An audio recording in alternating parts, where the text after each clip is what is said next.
Welcome back to the book of Revelation. Today we're going to be looking at chapter 11, verses 1 to 14. In particular, today we're going to be talking about the timing of these events. In the next session, we'll look more in the detail of the two witnesses who were involved. So let's pray. Father, we pray that you would give us insight and wisdom and clarity as we look at this text. In Jesus' name, amen. When you are talking about timing, either in ancient history or in prophetic future, it's important not to take yourself too seriously.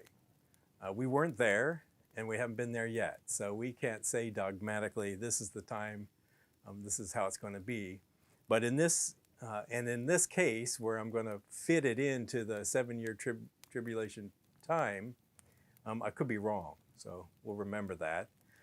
But let's read it, and then we need to go back to the book of Daniel, because Daniel gives us the timing. Revelation doesn't so much, although from here to the end of the book of Revelation, he actually times it out quite regularly. Then there was given me a measuring rod like a staff, and someone said, "Get up and measure the temple of God and the altar and those who worship in it. Leave out the court which is outside the temple and do not measure it. For it has been given to the nations, and they will tread underfoot the holy city for 42 months. And I will grant authority to my two witnesses, and they will prophesy for 1260 days, clothed in sackcloth. These are the two olive trees and the two lampstands that stand before the Lord of the earth. And if anyone wants to harm them, fire flows out of their mouth and devours their enemies. So if anyone wants to harm them, he must be killed in this way. These have the power to shut up the sky, so that rain will not fall during the days of their prophesying. And they have power over the waters to turn them into blood, and to strike the earth with every plague, as often as they desire. When they have finished their testimony, the beast that comes up out of the abyss will make war with them, and overcome them, and kill them. And their dead bodies will lie in the street of the great city, which mystically is called Sodom and Egypt, where also their Lord was crucified. Those from the peoples and tribes and tongues and nations will look at their dead bodies for 3.5 days, and will not permit their dead bodies to be laid in a tomb. And those who dwell on the earth will rejoice over them and celebrate. And they will send gifts to one another, because these two prophets tormented those who dwell on the earth. And after the 3.5 days, the breath of life from God came into them, and they stood on their feet, and great fear fell upon those who were watching them. And they heard a loud voice from heaven, saying to them, "Come up here." When they went up into heaven in the cloud, and their enemies watched them. And in that hour there was a great earthquake, and 1/10 of the city fell. 7,000 people were killed in the earthquake, and the rest were terrified, and gave glory to the God of heaven. The second woe was past. Behold, the third woe is coming quickly. If you'll turn to the book of Daniel, chapter 9, we'll look at verses 24 through 27. 70 weeks, and I'll explain as we go through, instead of reading the whole thing, then going back. So 70 weeks have been decreed for your people and your holy city, to finish the transgression, to make an end of sin, to make atonement for iniquity, to bring in everlasting righteousness, to seal up vision and prophecy, and to anoint the most holy place. So that's a tall order. There's a lot of things in that verse, and you can look at them at your leisure later on, but there's a lot of things that are going to happen at the end of this 70 weeks. Now in Daniel, a week is 7 years. So 70 weeks is 490 years. And this future history that he's going to talk about then will take place broken up into 3 different sections. First of all, verse 25, "So you are to know and discern that from the issuing of the decree to restore and rebuild Jerusalem," so there's the beginning of the marker, whenever it was decreed by Cyrus that Israel could rebuild their temple. From that point until Messiah the Prince, and that's Jesus, there will be 7 weeks and 62 weeks. So I don't know why it's divided into 7 and 62. I'm sure somebody does, but I didn't research that. But it's 69 weeks, if you do the math, starting with 7 weeks, then later 62 weeks. It will be built again with plaza and moat, even in times of distress. So by the time 490 years were over, the temple was rebuilt again by Herod. Then after the 62 weeks, the Messiah will be cut off. So that's 7 weeks and then the 62 weeks. So it's really the 69th week. When that happens, then the Messiah will be cut off. He'll be killed and have nothing.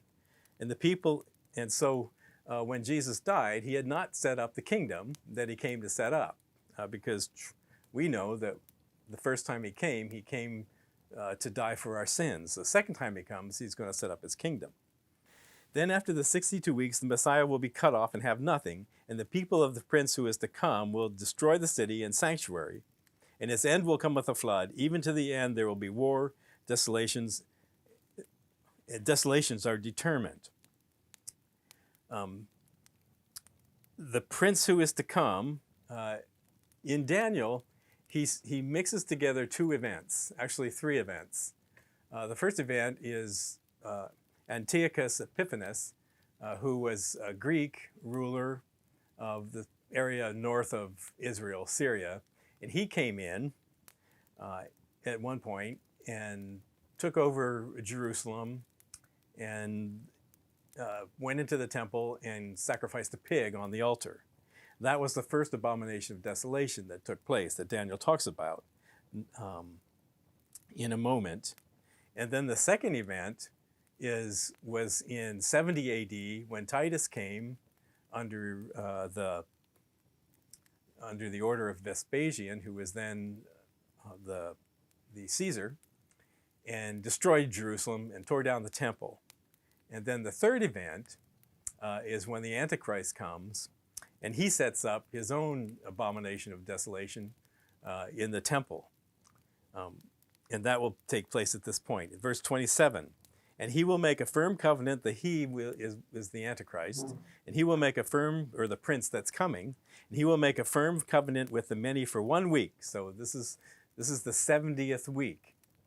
In other words, 7 years. He will make a firm covenant. But in the middle of the week, he will put a stop to sacrifice and grain offering. So he breaks his treaty after 3.5 years.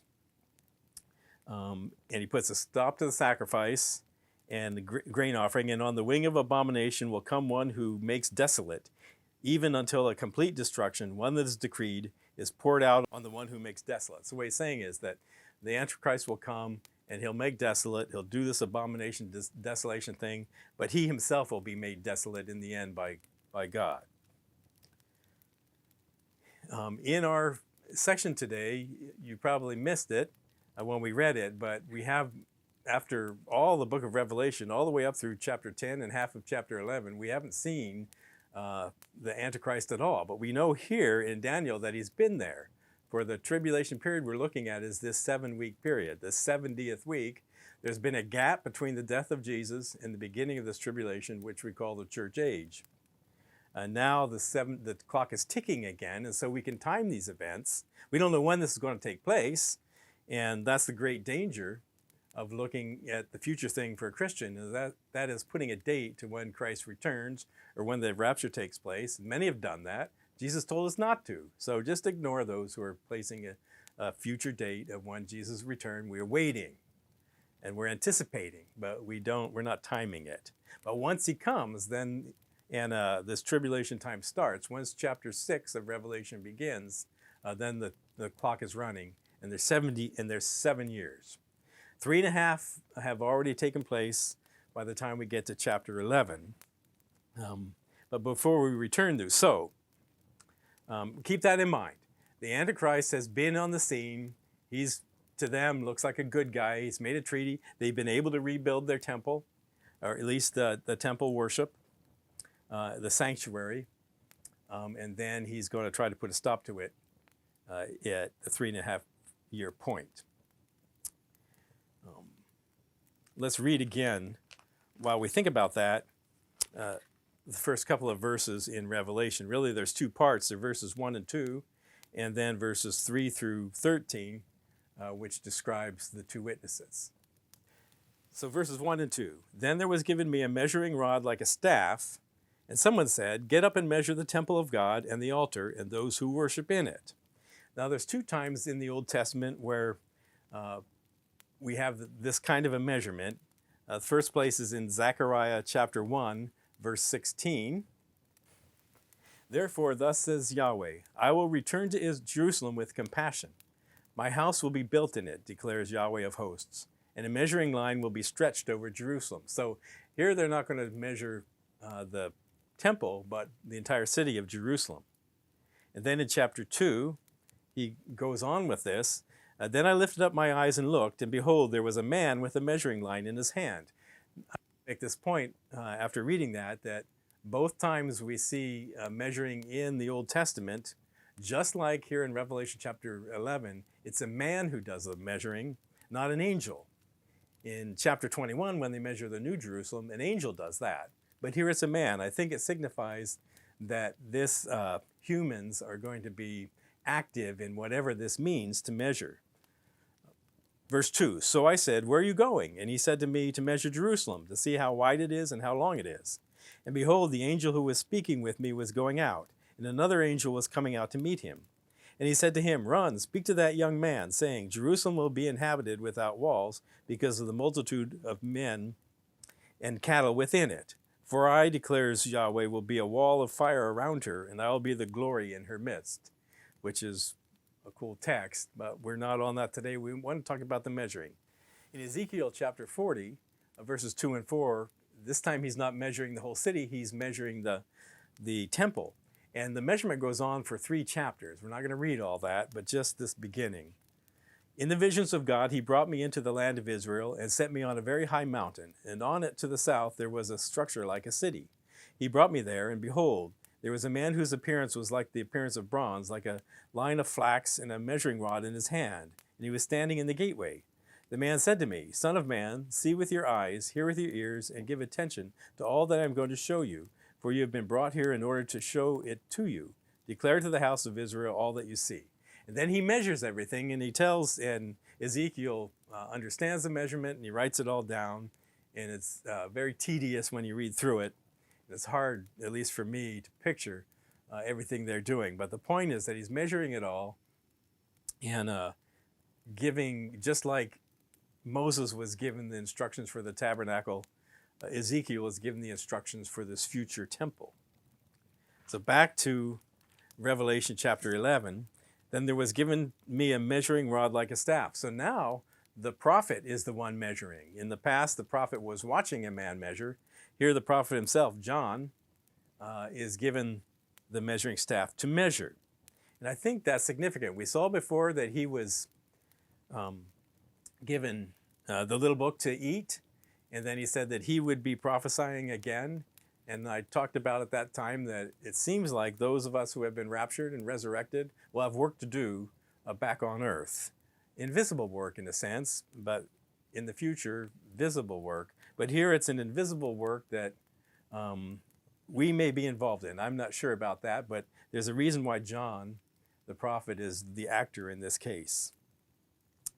So he's measuring the temple of God and the altar. Now, the thing about the temple doesn't have to be that large stone building that we think of when we think of the temple. King David, talked about the temple, the house of God, and the tabernacle. To him, they are all the same thing. For him, the temple was a tent. And it's possible that the temple that they will build, either before or during this tribulation period, will not be the big temple. In fact, he goes on and talks about what they leave out to make it smaller. But there's room on the Temple Mount or to build a tabernacle like they had in the desert. There's no need for the Dome of the Rock to be torn down before the temple can be built. The small temple that will probably be built in the time of the book of Revelation. If you look into what's going on in Jerusalem today, they're arguing about whether or not to build a temple right alongside the Dome of the Rock. And the hardcore Muslims, the hardcore Judaizers, the rabbis are like, no, we can't do that together. It's one or the other. But there are many, an increasing number of people that say there's no reason why we can't have both. And there's evidence that the original temple wasn't where the Dome of the Rock is in the first place. So that'll be kind of fun to watch and see what goes on there, but many people think that in order for this temple tabernacle to be built, they have to destroy the Dome in the Rock. They don't have to. They could build one. They're on the Temple Mount. There's room for that to be done. Particularly to the east of the Dome of the Rock, there's a small depression that now is a grove of trees that they could build the temple in. And there are rabbis that are planning on that. So he's measuring the temple of God. Oh, about the measuring. So we measure, we call it surveying. When you buy a piece of property or you're going to buy a piece of property or sell a piece of property, if it's, say, in the country and the boundaries are not clear, we have it surveyed. So if you're buying a piece of property, you survey the piece of property in order that you know exactly what it is. You take ownership of it and you say, this is my piece of property. That's what's going on here. He's not measuring so much to tell us what the size is. He doesn't tell us. He's surveying because God is about to take ownership, or God is taking ownership of this tabernacle, and he says not just that, but of those who worship in it, the altar and those who worship in it. In other words, God is laying claim to those who are worshiping him in the tabernacle rather than doing something else. So these are people that are attempting to follow their God, even though they may have still left Christ out. I'm not sure, but he's taking ownership of them. The 144,000 we've already seen would be part of that group that would be worshiping in the temple. Now remember, the Antichrist has given them authority to build this tabernacle or temple and to worship in it. So they're doing that. And then at the halfway mark, the Antichrist either changes his mind or had planned on doing this all along, but he reneges on his promise, and he attempts at least to stop the worship. Now this is somewhat ironic, and if it wasn't such a serious thing, here in the middle of this book of Revelation, it would be kind of funny. The Antichrist thinks that he's winning and that he's now taking over God's role in not just Israel, but through the whole world. But this is when God says, I'm taking control. Right at the point when the Antichrist says, this is mine, God says, no, it's not yours, it's mine. How do I know that? It says in verse 2, leave out the court which is outside the temple and do not measure it, for it has been given to the nations, and they will tread it underfoot. And so in other words, God's just claiming that temple tabernacle area. The rest of it, he's not claiming. The Antichrist has laid claim to it at this point, and he can, because God's allowing him. And the holy city will be trampled, which means that the Gentiles will be there, and it's a kind of a violent act. The holy city for 42 months. Now, 42 months, if you do your math, is 3.5 years. So it's the 3.5 years that Daniel spoke of when the Antichrist declared the worship must stop. God is saying, no, I'm for this worship. And then the clock is ticking 42 months. So the reality is that the kingdoms of this world have 42 months left. They have 3.5 years, and then they're done forever. And Christ will return, and that's it for this world. On the other hand, the believers of this world have 42 months to try to survive or to perish under the rule of the Antichrist, who is kind of the apex of this whole world system that we live in. So 3 times in our text, where he uses the 3.5 years in 3 different ways. This time is 42 months, and then he says in verse 3, and so here's the other thing. So God says, I'm taking control. You think you're taking control, but the truth is at this 3.5 year mark, I'm taking control, and this is what I'm going to do. And I will grant authority to my 2 witnesses, and they will prophesy for 1,260 days, clothed in sackcloth.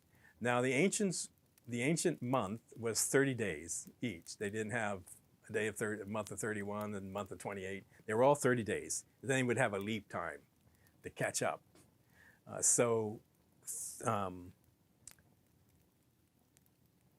30 times 42 is 1,260. which is the amount of time that these two men will prophesy. So in other words, they coincide with the 42 months that the Gentiles will be trampling Jerusalem, but that God will be protecting the temple area and the worshiper there. How will he protect them? He will protect them with these two men. Now we're going to talk about who they are next time, but they're going in verse 5, if any wants to harm them, fire flows out of their mouth and devours their enemies. So if anybody wants to harm them, he must be killed in this way. In other words, the Antichrist has said, this is mine. He sets up the abomination desolation. God says, no, he's not, and he sends his two witnesses. Again, we'll talk about that next week. But anybody that goes into the temple area and says, we're taking over, fire falls out of, or I imagine they just speak and they burst into flames. But it's like what Elijah did when the king sent 50 soldiers, a troop of 50 soldiers after him. He just spoke and fire fell down from heaven and consumed them. So that's going to happen. It's kind of funny, isn't it? That the Antichrist says, this is mine. God says, no, it's not. He sends these two men. Now, at the end of the 1260 days or 42 months, in verse 7, when they have finished their testimony, the beast that comes up out of the abyss, so this is the first time in the book of Revelation we see the Antichrist, and this is his title here. We'll talk about that next time. The beast who comes up out of the abyss will make war with them and overcome them and kill them. So how do they kill him? Because their time's up. And so they're just men that can be killed, like Samson with his haircut. And so that's the end of them, but no, it's not. They let them lie in the street for 3.5 days, which seems to correspond to their 3.5 years. By the way, Jesus' ministry before his death was probably the same amount of time, about 3.5 years, and nothing could kill him until his time was up, and then nothing could keep him from being killed. And he was not desirous of keeping himself from being killed because he knew he had to die for us. It's the same time period, and then death comes. And then we'll talk about what happens with that, but I will talk about two more things. One is in Matthew chapter 24, verse 15. Therefore, when you see the abomination of desolation which was spoken of through Daniel the prophet standing in the holy place, let the reader understand, then those who are in Judea must flee to the mountains. Whoever is on the housetop must not go down to get the things out of that are in their house. Whoever is in the field must not turn back to get his cloak. But woe to those who are pregnant and to those who are nursing babies in those days. But pray that your flight will not be in the winter or on Sabbath.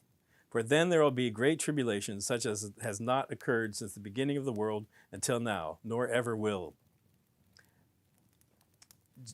Jesus here in Matthew 24 is talking about the events that we're looking at today.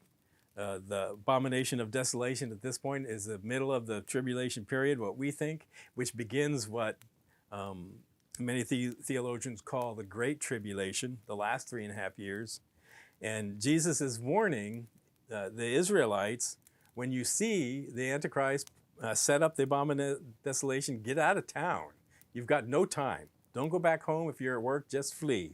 And we'll look at that when we see chapter 12, because he talks about that as well. So that begins the 42-month period. And then at the end of that 42-month period, Zechariah tells us about that. So Zechariah 14, 1 through 5. Behold, a day is coming for Yahweh when the spoil taken from you will be divided among you. For I will gather all the nations against Jerusalem to battle, and the city will be captured, the houses plundered, the women ravished, and half the city exiled, but the rest of the people will not be cut off from the city. Then Yahweh will go forth and fight against these nations, as when he fights on the day of battle. In that day his feet will stand on the Mount of Olives, which is in front of Jerusalem, on the east, and the Mount of Olives will be split in its middle from east to west by a very large valley, so that half of the mountain will be moved toward the north, and the other half toward the south. You will flee by the valley of my mountains, for the valley of the mountain will reach to Ozel. Yes, you will flee just as you fled before the earthquake in the days of Uzziah, king of Judah. Then Yahweh my God will come, and all the holy ones with him. So this event we find at the end of our text in chapter 11, verse. Let's start with verse 11. But after the 3.5 days, the breath of life from God came into them, and they stood on their feet, and a great fear fell upon those who were watching them. And they heard a loud voice from heaven saying to them, "Come up here." Then they went up into heaven in the cloud, and their enemies watched them. And in that hour there was a great earthquake. So that's the earthquake that you see in Zechariah chapter 14. And a tenth of the city fell. 7,000 people were killed in the earthquake, and the rest were terrified and gave glory to the God of heaven.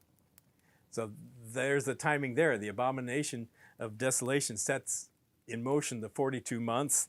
At the end of the 42 months, there is an earthquake. And as we saw in Zechariah, the people of God could flee through the split that takes place in the Mount of Olives, and they've got an hour to do it. And in that hour, there was a great earthquake, and 10th of the city fell. So once they see these two witnesses head to heaven, they got to get out of town. They got 1 hour to flee before they're part of this destruction in Jerusalem, where 7,000 people will be killed. That's it for today. Next time we will talk about who these two witnesses are and a little bit about their ministry. I'll see you then.